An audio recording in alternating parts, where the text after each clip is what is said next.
everyone, and thank you for tuning in.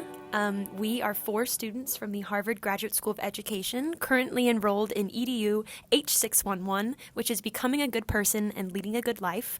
We will be having a great discussion today on love and relationships, personal stories within that, and so I just want to kick us off first with some introductions, if we can go around the room. Hi, I'm Andrea. I was born and raised in Cuernavaca, Morelos, Mexico, but I've lived most of my life in San Diego, California. I use she, her pronouns, and my favorite depictions of love growing up were Lilo and Stitch and Beauty and the Beast. I can go next. Hi, I'm Becca. I'm from Newton, Massachusetts, and I use she, her pronouns. My favorite depiction of love growing up was, I was a musical theater kid and a Disney kid, so naturally Hairspray, and then when Princess and the Frog came out, Princess and the Frog all the way. Incredible. My name is Kaylee. I use she, her pronouns, and I'm from Long Beach, California, though I spent a lot of my early life traveling internationally with family, so really home to me is wherever my family is. My favorite depictions, similar to Becca, of love growing up were from Disney. I loved Robin Hood and Maid Marian, but then as I entered middle school, Katniss and Peeta from the Hunger Games were also a really good couple to me. All right, I guess I'm last. Hi everyone, I'm Portia. I'm from San Jose, California, and I use she, her pronouns. My favorite depictions of love growing up were Ponyo and Sosuke from Ponyo, a Studio Ghibli film, and Katara and Aang from Avatar: The Last Airbender. Oh my gosh, I don't know any of them. There were mixed feelings. We either are in love or need to do some research, and we'll look into that for sure. Well, I'm very excited to be in this room with some pretty incredible women and having this conversation. I'd love to start off with this first question and then just see where it takes us. So, how do you remember sexuality, love, romantic relationships being discussed with you when you were younger? And then as another facet to that, how do you see these topics now? Okay, well, I can go first if we'd like. So, I grew up in Mexico, going to a private Catholic school with a family that was very religious in a very Mexican Catholic way. For those of you that know, you know. And sexuality was never something that we spoke about. I was taught to wait till marriage, and with similarly the idea of you date to marry or you date to break up. So I was also not inclined to date growing up, because why would I date if I was not in the age of marrying, you know? So that eventually led to me kind of navigating everything in the dark. And adding to that, a very important context of how I grew up is that I grew up with very toxic and abusive, how would we call it? Archetypes or frameworks of people. A lot of behaviors were repeated throughout the generations in my family and therefore normalized. So I grew up with this idea of, or maybe a very distorted idea of what love is. And so in class, it really made me think a lot about bell hooks, relating to how abuse can very quickly make you think that love is I don't know, how would I call it, possession. You become the possession of someone. Growing up with that idea, then I had to really stumble my way through relationships to be able to understand what is possession for the feeding of the person's ego and what is love, and understanding now as an adult that oftentimes there's people that want a girlfriend but are not willing to be a boyfriend, for example, in my heterosexual context. So yeah, that's a little bit of me, and growing up with a heavy focus on love being for marriage, but love not necessarily including how the behavior looks and what that means within the context of sexuality. Yeah, I feel like I had sort of a similar experience growing up, just in the sense that it seemed like, as we saw in the Swindler reading, love and identity were really tied together for women in a way that they weren't as much for men. So men being raised to see themselves as so many different things, but the end goal for women really always being finding a man and eventually having a family and raising that family. And this isn't to say anything about where love falls on people's individual list of life priorities. I think that can be a really empowering thing for some people, myself included. But I think that the way it was often talked about felt more like being defined by having a man than by having like love and all the things that really includes. And I think that kind of does something to your self-esteem growing up, thinking about like who you're supposed to be and who you're supposed to be that person for. Yeah. And it kind of centers you as sometimes like a secondary character in your own life, which is really confusing for a young girl. Oh my gosh, yeah. I was raised with the idea, my dad would always say, be who you would want. So he would always say, if you wanted someone fit, you have to be fit. If you want someone educated, you have to be educated. All these things, which is like at the end of the day, as a means to an end, you are elevating, I guess, your societal value. But at the same time, it's like you're doing things for yourself in the mindset of what would this other person want? Like, how am I being evaluated by everyone else, you know? So yeah, I relate to what you're saying a lot. I think for me, I really appreciate both of your points and feel like I see lots of through lines into the way that I was raised, especially with this faith element, Andrea, that you've mentioned. Like growing up as a Christian, and my dad worked in the church, and my mom came into Christianity later in her life. Her parents, they were the family that like went on Christmas and Easter. Like that was their main way of doing things and of practicing. When she was with my dad, like they found like a stronger faith together. But they were also super careful in raising me and my younger sister and ensuring that like we didn't become like the weird church kids that were like constantly like reciting Bible verses wherever we could and wanted us to have this full like life of faith, but in a way where we were transcending the boundaries that can sometimes be set up between the faith world and relationships and normal people that we care more for. Because at least for us, yeah, those church experiences happen outside of church walls. And how do you be that person that is safe and caring and loving? And so one of the things from class that really struck me actually came from a Making Caring Common report that was called The Talk. And it talked about how both liberal and conservative parents should be on the side of healthy romantic relationships. And I think that idea that, like, in its truest form, love is something that connects all of us. And in a time, I feel like today, where we can be very divisive, like trying to center ourselves in love and care being something we can all agree upon and like find commonality with. But it also begs the question of, and I think this was mentioned in the Hooks reading as well, like what is our shared definition? Like how do we find that? And I think this class is really like opening my eyes to listening and being strong in my morals, but then also recognizing like there are things that could evolve later for me that I didn't even realize were in this like multifaceted life of love and everything. So Yeah.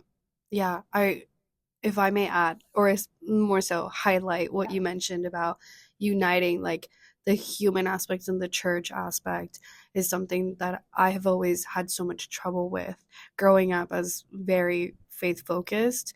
My first like quote unquote boyfriend was someone that was very Christian, that I then described to a fault, because it was no holding hands, no kissing, no even thoughts of sexuality within the context of a relationship until you're married.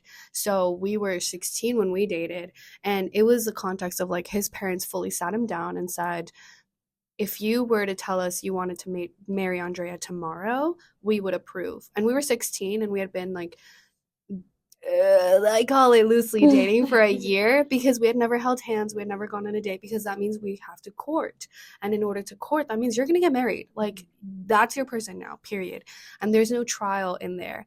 And so I saw the way he struggled with that, because it felt like it was going against, one, like human experience, two, the biology of a teenager, and three, if it's just like, these are your guidelines, now go live life, but remember the guidelines.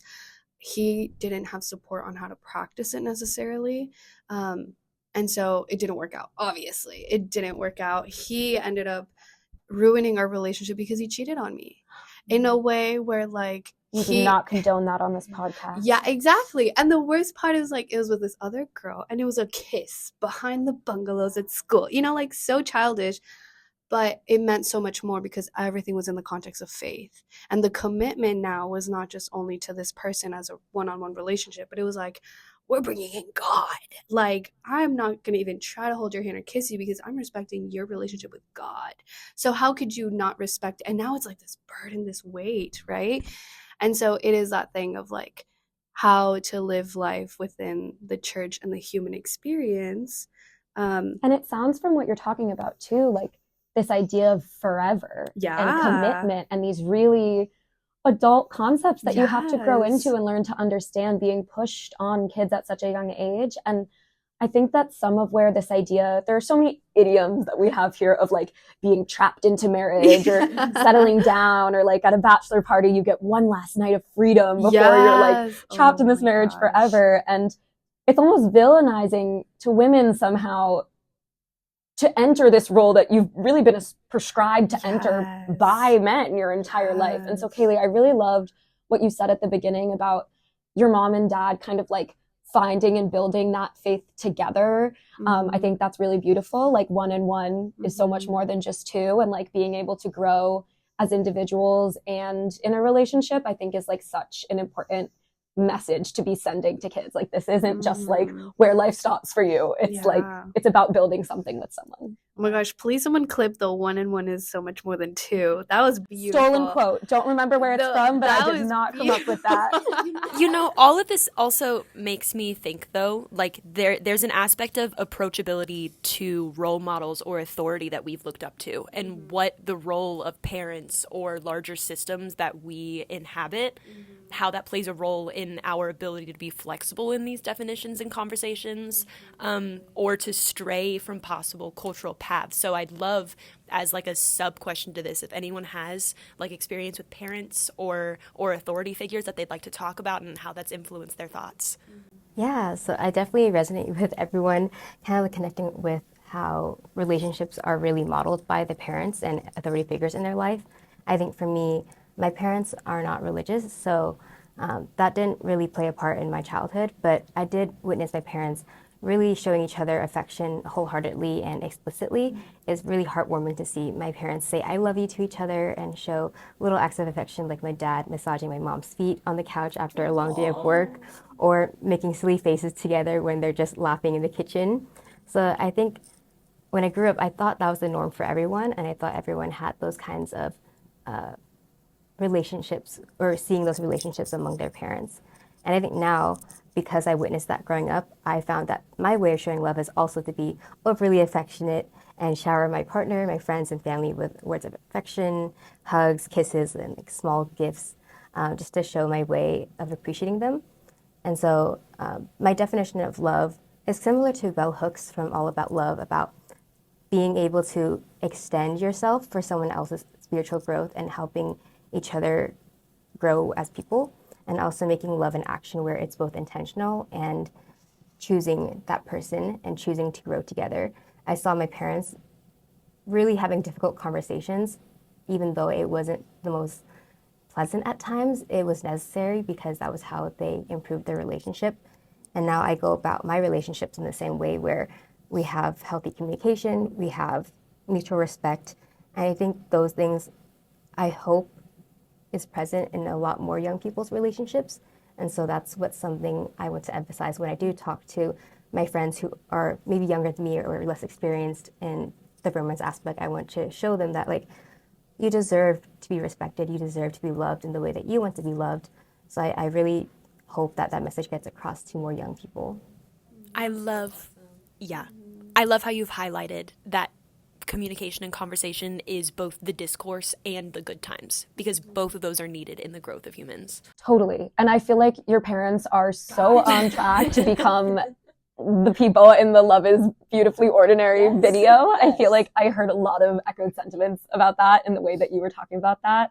What you were saying about like the little foot massages, like it reminded me of like the type of communication and compromise that they were talking about in that video. Something so little as like, your partner's asked you to turn off the lights a few times, and it's like, maybe that's not the most important thing to you ever, but that sign of respect and just seeing like, this is important to my partner, and so this is something that I want to make the effort to do, to make the effort to incorporate into my routine, just to show them that I like hear and respect them in that way, I think is really great. And Kaylee, to your point as well, like, knowing that love goes through these phases, like it's not necessarily going to look the same when you're 16 as it is when you're 60, but that all of those are like beautiful and evolving. And I don't know, I guess you just don't have to figure it all out.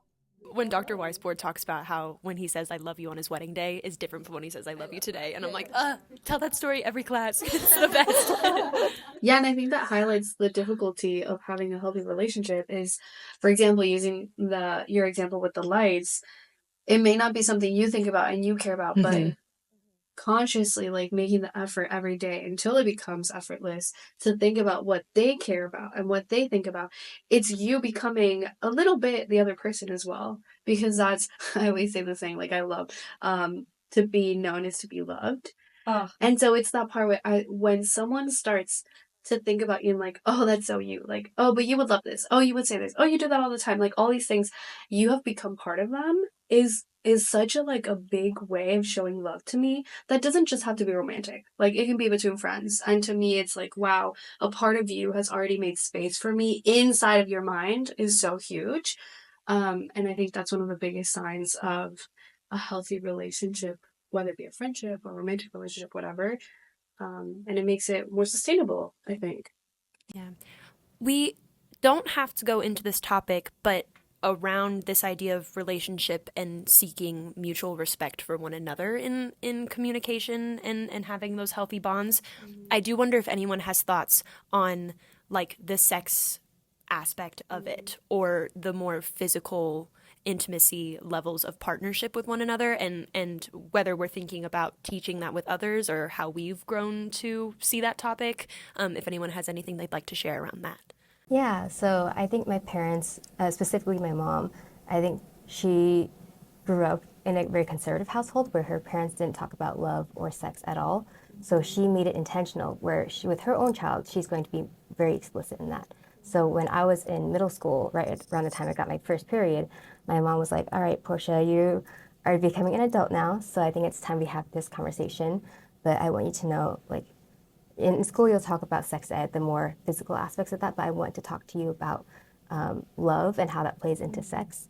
And so she really emphasized to me that mutuality is something that really should be emphasized where both parties in the relationship are feeling fulfilled and having their needs met.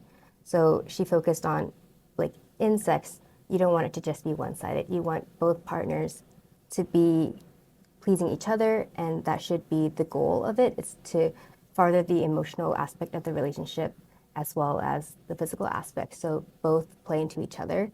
And I think that's something that aligned well with my school. My school taught, I think it was around high school, they talked about sex positivity and how they don't want to say abstinence is the best part of preventing pregnancy or teen pregnancy. They want it to be more positive where let's talk about it so that we can protect girls from becoming moms at an early age. So they talked about contraception and they talked about how sex doesn't make a girl dirty or shameful, and it's not something bad to talk about. It's good. Everyone has this part of their life. So, or maybe not everyone, but it is a big part of a lot of people's lives. So it's good to learn about it in a safe way where they're able to make thoughtful decisions about that. So I think growing up from my education and my mom, the emotional part of it, love and caring in sex was a really large part of how I became who I am now and how I view love and sex. I think that's really great. And I think it's reminding me of a theme that we've talked about in this class a few times of really centering desire and the idea that no doesn't just mean no, but like yes is really the only thing that means yes. It should be enjoyable. It should be about something that you want to do. And at the risk of irrevocably embarrassing myself on a podcast that will be listened to by my professor, I'll give the 30-second TLDR version of my first time story, which was me and my boyfriend at the time. We decided it was something that we were ready to try together. And it lasted about 20 seconds before I screamed in pain, and then he immediately went soft because he was worried that something was wrong and worried about how I was.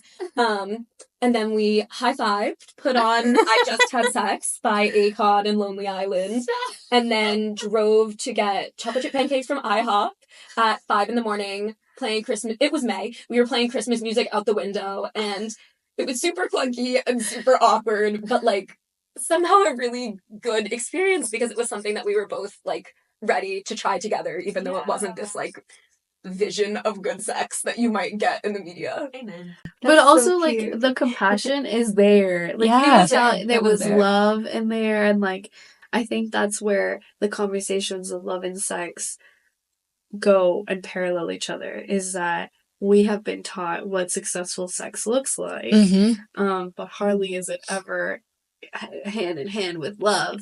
And so that may have not been successful sex, but it was a successful sexual intimate moment in a relationship with love, right? So I think that that's one of the things that even like now when I talk to my friends about like sex, and by the way, thank you for sharing that amazing story. Amazing We'll see story. if that makes it into the Bible. That was so fantastic. I know our professor is gonna love it. But even now when I talk about this topic with my friends, like my people to go to are not my parents, are not my family members, because I know that they don't know what they don't know, right? And I think that kind of to heal the generational like maybe misinformation or I guess for lack of a better word, just like issues there. I've gone outside of that and I've actually learned so much about how sex can be so much more than what we learn from porn, for example, or from media. I've learned about it so much from my LGBTQ plus friend community. Community friends. Friends. Community at large and community of friends. My friends in the LGBTQ plus community. Because they have, I think, historically built so many different ways of approaching intimacy and so many like safeguards within it. And so they've taught me how with it, like I think that heterosexual sex is often so much in like 0 to 100, 0 being first base, just kissing, and 100 being intercourse. But then I've learned from my friends in the community that there are so many other things that you can do that are not just intercourse and are still considered sex. And I think that is something that I have taken a lot of comfort in as a woman in this political time of pregnancy preparation being such a discussed topic. But also in the sense of like the comfort of if I'm in a loving relationship where I can just navigate sex in different ways, then maybe I feel safer talking about not just sex being intercourse, but maybe other things, and I think if we can have that conversation in love, and now I know that it doesn't just have to be what I've been taught as a heterosexual woman through the male gaze, I feel a lot more protected and heard, and I feel like I can trust the situation a lot more. So yeah, when it comes to sex, I no longer focus on what is the male or female perspective of my older generations or the people that have had more experience with it, but the ones that have had a different experience with it and how I can learn from them has helped me a lot. That's so interesting. And I feel like this idea got brought up in the Ed cast that Rick did with Jennifer Bryan, and kind of this idea that like a fish doesn't know it's swimming in water type of thing. Like I think what you're talking about right now with the LGBTQIA plus community, once these ideas of heteronormativity start getting broken down, you realize like what are any of these rules even made to support? Like it's like you don't realize how pervasive this culture of misogyny and heteronormativity is like built into the fabric of everyone's day-to-day interactions. And so I think really approaching the situation from a view that like this isn't a women's issue, this isn't an LGBTQIA plus issue, it's really in the air that we breathe and it affects everyone, and so we need to be addressing it with everyone in schools from an early age in some form. Yeah, I really love how both of you brought up how there is something we can learn from the queer community, because I myself identify as queer, and I have 2 aunts in the family who are both lesbian and have their partners too. So I grew up in a very supportive household where love can be with anyone, no matter their gender or their sex. So I think I love how you both brought up that love isn't just the heteronormative or love and sex isn't just based on heteronormative norms in society. Sex can be anything as long as it feels right for both people and it feels like they're sharing something together, a true connection, I think. Beautiful. Well, as our final question, I'd love for each of us to reflect on our past experiences and think about what piece of advice we would either give ourselves or the current groups we're hoping to support through our work in having these conversations. Yeah, so I can go first. So I hope to work in a student affairs space in higher education. So on college campuses, I really want to talk to individual students or groups of students and let them know that hookup culture isn't as prevalent as we think. And all college students should really set boundaries and reflect on what values they have around love, sex, and values for themselves that they can't give up on no matter what kind of relationship they're pushed into or engage in. So I just want to say if they choose to engage in hookups, casual relationships, polygamy, or dating seriously, that they should really be able to consent to it and feel safe in that relationship. I think that is a fantastic message. I'm going into more of the early childhood space. So, as educators in those spaces, just being aware that media is going to be out there. So, creating a safe space for kids to bring questions if they have them, and just letting them know that those questions aren't shameful or wrong to be thinking of, I think is really important. And I think having conversations early on about consent and self-advocacy, even outside of a sexual context, but just letting kids of all ages and genders and cultural backgrounds know that there is someone there to listen to them and guide them if that is something that they so desire. I love that you brought up that point of media because I think for me, being in arts advocacy and education, that really powerful act of storytelling in the media that we have access to can shape individuals' perceptions of our world and the ways that they see themselves in those spaces as well. And so I think I completely agree in that having that openness and willingness to ask questions and have conversations around that is super important. And I think especially in outside of classroom spaces, parents and guardians and even educators making themselves approachable to young people and as open as possible to these conversations, as awkward or uncomfortable as it can be for both the adult and the young person, it really does remove that shame and that fear of asking the wrong question. And it's all in that world of growth and understanding yourself better. And finally, my perspective is very multi-generational. I grew up in a family and a household where we had everyone from the grandparents to the babies living in the same place and therefore participating in the same conversations. And so for me, the ultimate goal is that you're able to, I guess, for a lack of a better word, tackle these conversations through every generational lens. I believe that everyone has wisdom to impart and to gain from others. And I think that the ultimate goal is that you're able to sit at the dinner table and have these conversations from everyone's perspective and learn from each other, but also kind of come in with that understanding that like the goal is for everyone to feel loved in the way that they want to feel loved and to be able to show love similarly. So whether it be the 13-year-old kid talking to the 80-year-old grandpa or the 66-year-old grandma talking to the 25-year-old granddaughter, I think that everyone has something to teach the other and learn from them. And with that, kind of putting aside a little bit of like, we may have grown up with all these lessons that had importance and saliency in that specific time, but things are changing, people are changing, and ideally we'll be able to have these conversations throughout that time as people evolve and be able to do it in a way that, I don't know, creates a space where everyone can feel safety with each other and compassion, even as maybe the 80-year-old grandma starts reflecting on her experience and how maybe it was really great or maybe it wasn't that great. And she has a safe space to be able to talk about it with her grandchildren who didn't live that life. So, yeah. I am so grateful to each one of you for your time and your presence in this conversation. And thank you all for listening. We hope that this discussion has also brought you some comfort and good questioning. And really, if we can leave you as a collective piece of advice, keep having these conversations because they are so deeply important to our world. So thank you very much. The clapping. Beautiful wrap up. Amazing.